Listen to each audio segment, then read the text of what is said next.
Hello, I'm Ms. Jones, and I'm the Internship Coordinator for Graphic Communications. I'm here today to speak to you about the internship requirements for graphic communication students, as well as the upcoming Intern Employer Day.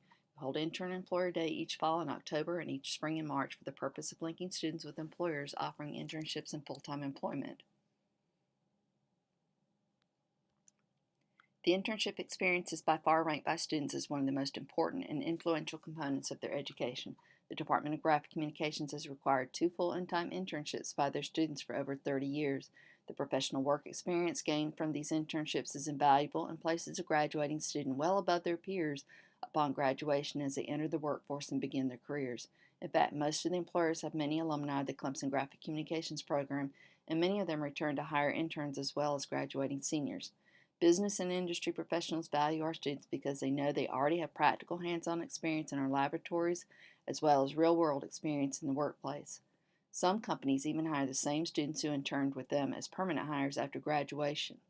Internships provide real-world knowledge but also allow the employer and student to try each other out for a short period of time rather than committing to long-term employment.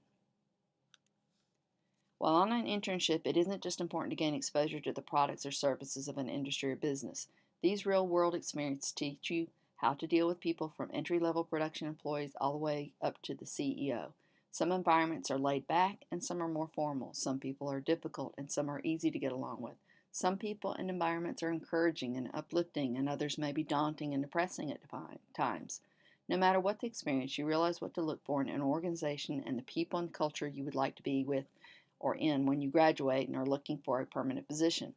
Whether you find an internship opportunity through Intern Employer Day or by other means, you will learn how to get a job by interning. Sometimes this might be an interview across the table during Intern Employer Day or a more formal interview by Skype or on site with the company.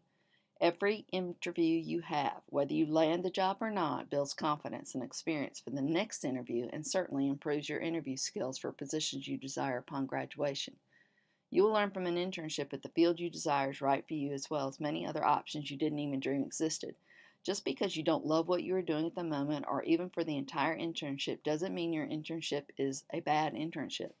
You need to look around, see what else you might like to do or what you could volunteer to work on outside of your regular duties to make the company better. You might make mistakes, work on projects or complete tasks that don't seem befitting or challenging to you, or find out that what you thought was an area of interest is definitely not what you want to do. It is just as valuable to know what you don't want to do, as well as the functions of different people and departments of an industry or business, as it is to find the perfect fit. Life lessons are just as important as the academic lessons. Look at the internship experience as an opportunity to spread your wings, try out something new, live in a new place, and make new connections. It should be a time of growth for you professionally as well as personally. Living on your own, relying on yourself, and trying new things will build lots of self-confidence and determination. All of these things, plus the gravy on top, the technical and professional expertise, will provide you with new knowledge and focus when you return to Clemson and help you make better decisions about areas you would like to explore further through coursework, additional internships, and ultimately the directions you would like to pursue for a career after graduation. When planning the best time to intern, it is important to consider not only what works for you personally, but the requirements set forth by the Department of Graphic Communications. The first internship is intentionally early in your curriculum, and the second one is later. It is important for the experiences to be spaced out and to be either prior to or after certain coursework. It is equally important for the internship to be of the proper length of time and to be a real full-time job. Full-time is 40 hours a week. You are not immersed in an environment if you are only there a few hours a day and only for several weeks. That would be more akin to job shadowing, similar to what many may have done in high school. The intent of an internship is to be totally immersed and part of the organization for a long enough period of time to truly experience what that job or industry is like. To graduate with a degree in graphic communications, you must complete 2 full-time internships. One must be completed during the fall or spring semester and be 15 weeks in length. The other internship may be completed during the summer and must be 12 weeks in length. It is fine for both internships to be during a fall or spring. You just cannot have 2 summer internships. It is very important to plan the timing of your internships in regards to your coursework. You cannot take 406, GC 4060, or GC 440 4400 unless you have completed your first internship. You also cannot complete the two internships one right after the other. You must complete either GC 4060 or GC 4400 prior to the second internship. This is where planning ahead is very important. You might consider a full load during the summer after having interned in the spring in order to complete coursework necessary to stay on track for graduation, as well as to position yourself to be ready to intern the following summer. Everyone is a little different because of interests, transfer credits, minors, prior credits from another major or institution, and credit loads taken each semester. Speaking with your advisor and planning your curriculum out through graduation could make a difference of up to a year in graduation date. You are responsible for planning ahead to be sure you graduate on time or at least when you expect. Another important part of planning is thinking ahead in regard to the internship period. If you're staying in a dormitory on campus, then you don't have to consider the issues surrounding a lease that may have been signed for the year for off-campus housing. Internships are going to require you to be on location, and you will need to arrange for a sublease of your apartment while you're away on the internship. Choosing to live on campus might be easier for you in this regard because you are only committed to the semester or summer session during which you're attending classes. As you plan the first internship, consider a fall or spring semester since you will likely experience less competition, since many will look to complete their first internships during their first summer. Fall semesters are also better because many don't want to miss out on Clemson football. Realize that many internships are within a 2 to 5 hour drive that could put you in the stands for any home football game. An often overlooked and necessary notification needed is contacting financial aid to let them know how you intend to handle scholarships and aid while you are interning. I will get to the details on this near the end of the presentation. Many students worry that they won't be able to find an internship. We've been holding Intern Employer Day each fall and spring during October and March to assist in this process. The companies that attend come expressly to meet with graphic communication students for the purpose of filling internship and permanent positions.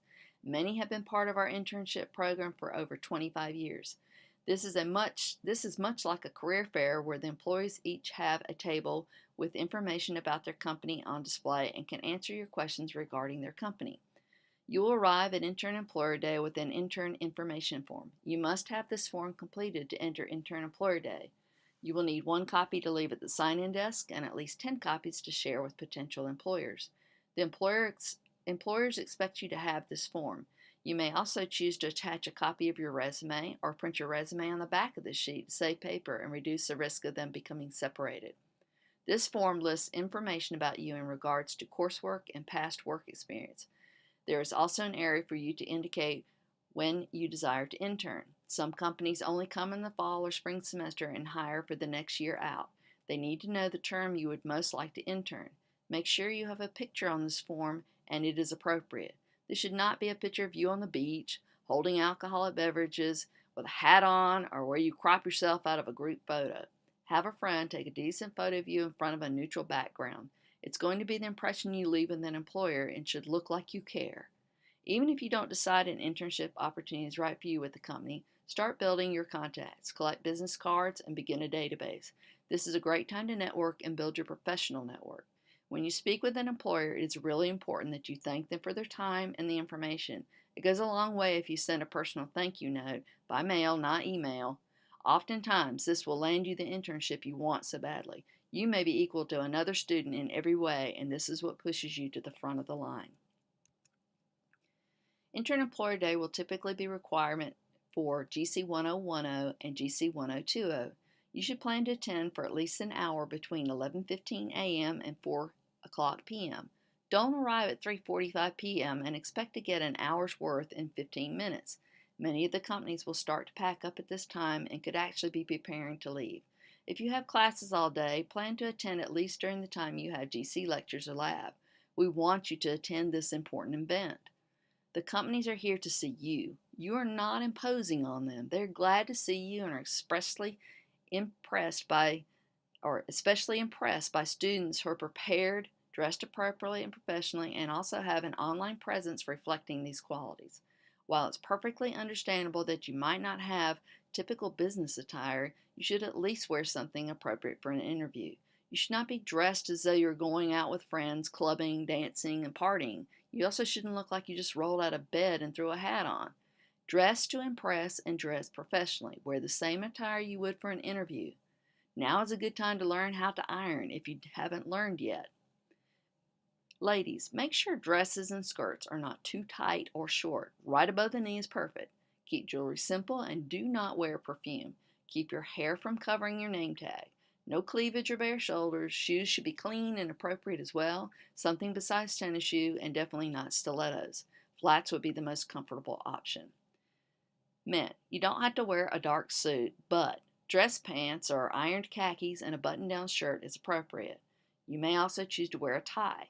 Shoes should be clean and appropriate as well. Something besides tennis shoes or flip-flops. A pair of loafers would be great. Seniors working the registration table will laugh at you if you are dressed inappropriately. Not a good feeling when this happens, but their reaction would be appropriate. Make sure your online presence doesn't reflect negatively upon you. Facebook, Instagram, and other forms of social media should not depict you as the partying animal or drunkard.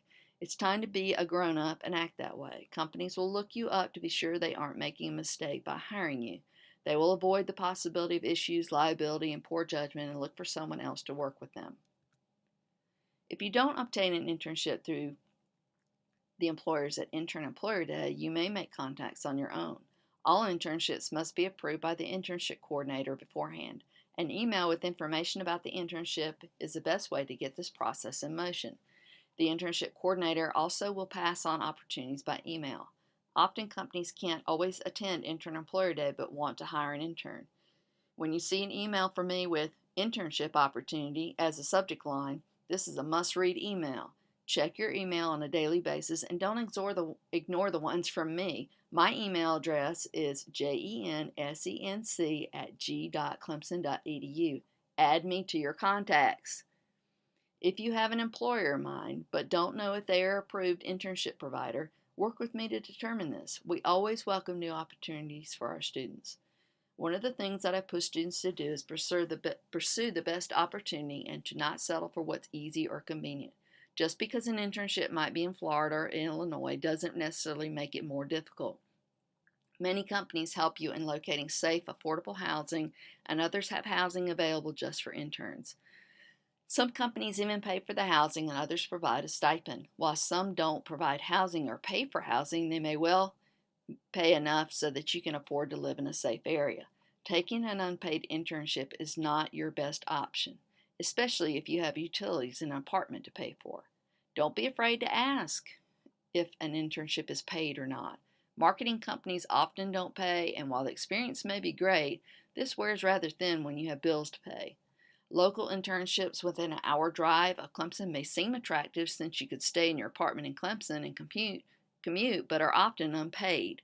I'm not saying they're bad internships, but you should be asking if the internship is paid or not. Generally, most paid internships range from $11 to $17 per hour depending upon the location and expectations of the employer. Let me know immediately when you have an internship arranged. I will provide a link for students to record this information about their internship. You will also need to contact the co-op office to let them know about your internship. This is typically done online. Prior to the internship period, you will need to register for the GC Internship course and the co-op course. The first internship you will register for GC 3500 and co-op 2010. For the second internship, you will register for GC 4500 and co-op 2020. GC 3500 and GC 4500 are 1 credit hour billed at the current per credit hour rate. The co-op course is 0 credit hours but has a $30 co-op fee. You must register for both courses while on internship, no exceptions. You do not use scholarships and financial aid for this semester or summer session. More about financial aid later. Once you are interning, you should be happy to be there.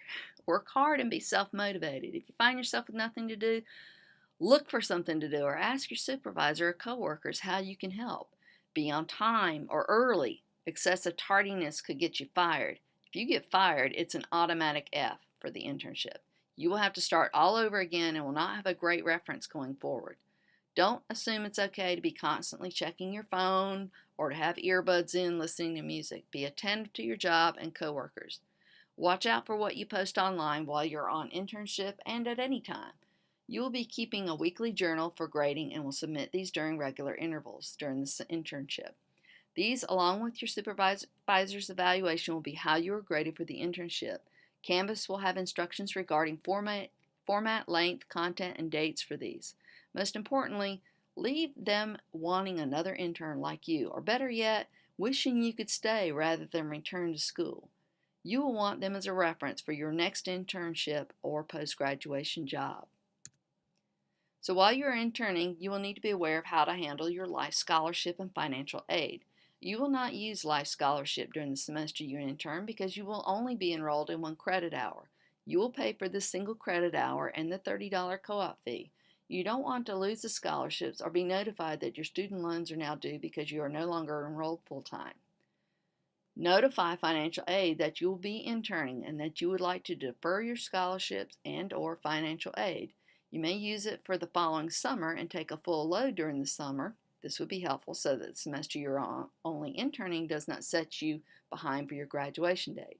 When doing this, you will need to make sure you complete 27 credit hours from August to August to keep your life scholarship. For example, you may complete a 15 credit hours in a fall semester, intern in the spring, which is 1 credit hour, and then take 12 credits over the following summer. This would have you at 28 credit hours completed from 1 August to the following August, and you would have used your scholarships and financial aid to pay for summer. You can also defer your scholarship and or financial aid to the semester following the normal aid. For example, let's say you intern during a fall semester and notify of your need to defer. You would complete the internship during the fall and pay for the 1 credit hour. Then you return in the spring to take your normal load of courses, typically at least 15 credit hours, and say you don't attend summer school or at least only take a single course and pay for that course rather than using scholarships or financial aid. Because you deferred to that next semester after the normal 8, you would now have that money to pay for an additional semester. This would be helpful for those who do not want to attend summer school or because they transferred in or changed their major to GC, see that they need an extra semester to complete the curriculum. You should always consult the registrar and financial aid websites for current information. You may also like to meet with a financial aid representative or call either of these offices for further clarification.